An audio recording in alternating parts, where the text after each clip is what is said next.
নমস্কাৰ, মোৰ YouTube channel Assamese ৰেচিপিলৈ আপোনালোকক স্বাগতম জনাইছোঁ।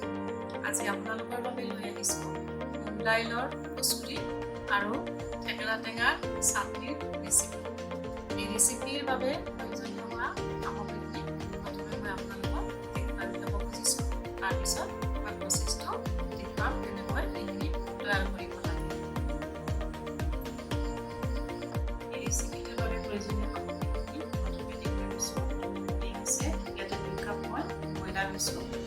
আপোনালোকে যিমান কচুৰি বনাব যিমান পৰিমাণত হিচাপত ময়দাটো ল'ব। আৰু এয়া হৈছে মুগ দাইলটো 3-4 ঘণ্টা আগতে মই তিয়াই ৰাখিছোঁ। তাৰপিছত এয়া পানীৰ পৰা বেচন লাগিব, ডাঙৰ চামুচেৰে 4 চামুচমান বেচন লাগিব। এইটো থেকেৰা টেঙা, যি থেকেৰা বুলি কয় আমাৰ গাঁৱলীয়া ভাষাত। আৰু এই থেকেৰা টেঙাটো মই তিয়াই থৈছিলোঁ 2 ঘণ্টামান আগতে। এয়া হৈছে বুটৰ দাইল তিয়াই থোৱা। বুটৰ দাইলটো মই আমাৰ যিটো পিচা খাওঁ আমি দাইল পিচা বটা, আৰু সেই দাইল বটাটো মানে বুটৰ দাইলটো তিয়াই থৈছিলোঁ।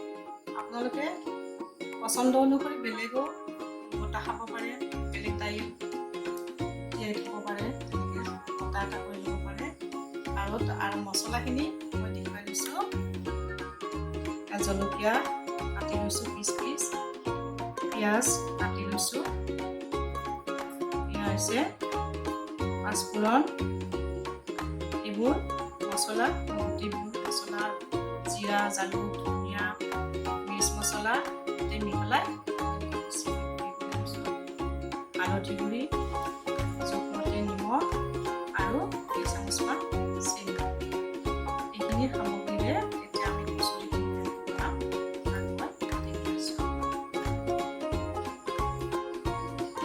আমি লুচি বনাবলৈ যেনেদৰে ময়দা মাৰি লওঁ, ইয়াত মই অকণমান বেকিং পাউডাৰ, অকণমান নিমখ আৰু অকণমান ৰিফাইন মিহলাই লৈছোঁ।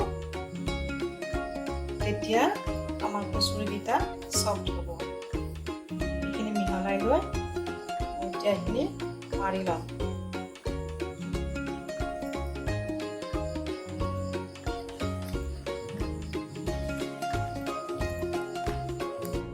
এনেকুৱাকৈ ময়দাখিনি মাৰি ল'লোঁ। এতিয়া এইখিনি কিছু সময়ৰ বাবে ঢাকি থ'ম। এইখিনি ঢাকি থৈ এতিয়া মই মছলা আমি ভিতৰৰ ষ্টাফখিনি মানে মছলাখিনি ৰেডি কৰি ল'ম। প্ৰথমে মই কেৰাহীত তেল দিলোঁ, তেল দি ইয়াত পাঁচফোৰণ দি দিলোঁ। তাৰপিছত জলকীয়া কাটি ল'লোঁ।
হালধি আৰু গুড়ি মছলা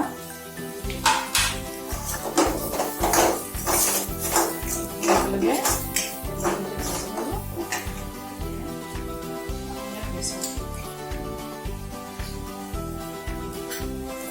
বেচনটো দিলে লগাই থাকিব, নহ'লেতো কাটি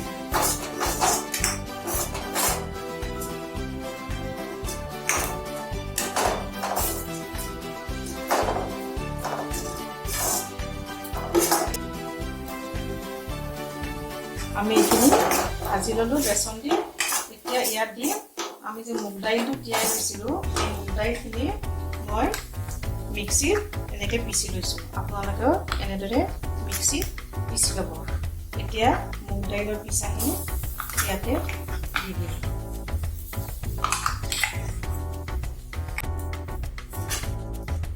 এতিয়া কচুৰিৰ ভিতৰত দিবলগীয়া মছলাখিনি আমাৰ ৰেডি হৈ গ'ল।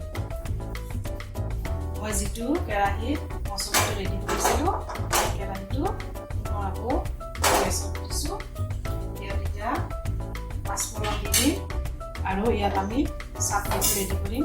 চাটনিটো ৰেডি কৰাৰ বাবে যে থেকেৰা টেঙা তিয়াই থৈছিলোঁ সেই টেঙাখিনি মিক্সিত মাৰি লৈছোঁ। আপোনালোকেও মিক্সিত মাৰি মিহি কৰি ল'ব আৰু তাৰ পানীটো চেকি ল'ব।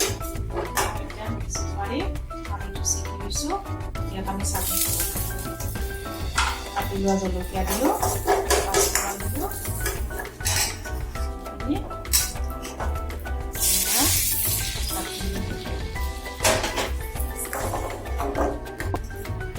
যিহেতু অকল টেঙা পানী দিছোঁ এইখিনি বহুত টেঙাটো বেছি হৈ যাব।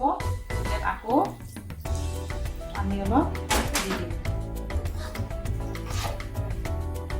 ইয়াতে আমি মছলাবোৰ দি দিম। হালধি, গুড়ি মছলা যিবোৰ মই লগ কৰি থৈছিলোঁ একেলগে, চেনি, কাৰণ চাটনিটো টেঙা মিঠা আৰু অলপ জলকীয়া সোৱাদ হ'লে বেছি ভাল লাগে খাবলৈ।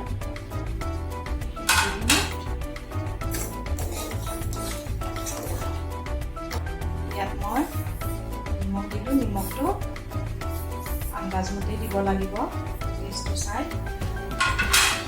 এইখিনি যে উতলিছে, বেছি উতলাব নালাগে, অলপ উতলাৰ পিছতে ৰেডি হ'ব। আৰু এই চাটনিটোৰ টেষ্টটো বঢ়াবলৈ আপোনালোকে এটা কাম কৰিব, ময়ো কৰোঁ সেইটো। আমি যিটো চাহ বনাইছোঁ, যিটো মিশ্ৰণ বনাইছোঁ মছলা, এই মছলাটো যদি ইয়াত 2 চামুচ দি দিওঁ, ইয়াৰ সোৱাদ বাঢ়িব। এইখিনি আৰু টেষ্টি হ'ব। আমি কচুৰিৰ বাবে মছলা আৰু চাটনি ৰেডি কৰিলোঁ। কচুৰিকেইটা ইতিমধ্যে আমাৰ এইখিনি মন হৈছে। ইয়াৰ পৰা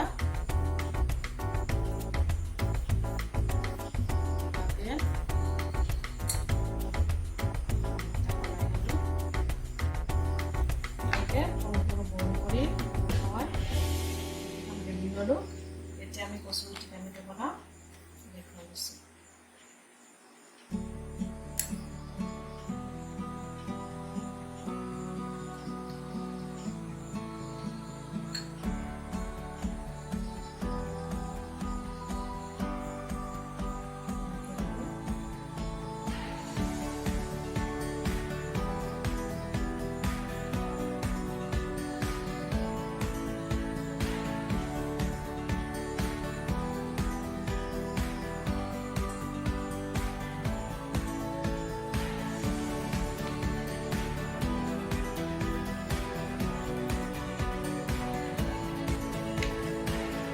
এতিয়া মই কচুৰিখিনি ভাজিবৰ বাবে গেছৰ ওপৰত কেৰাহী বনালোঁ আৰু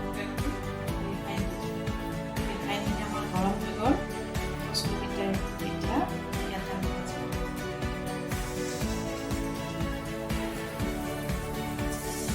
কচুৰিকেইটা ইয়াত মই উঠাই দিলোঁ আৰু গেছটো কমাই থ'ব লাগিব, নহ'লে ভিতৰলৈ নিসিজিব, এই বাহিৰটো দেই যাব।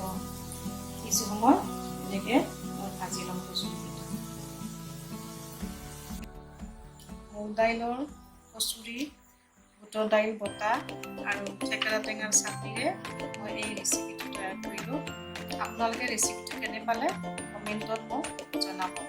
লগতে ভিডিঅ'টো লাইক কৰিব, শ্বেয়াৰ কৰিব আৰু মোৰ চেনেলটো ছাবস্ক্ৰাইব কৰিবলৈ নাপাহৰিব। পুনৰ নতুন ৰেচিপি লৈ মই আকৌ আপোনালোকক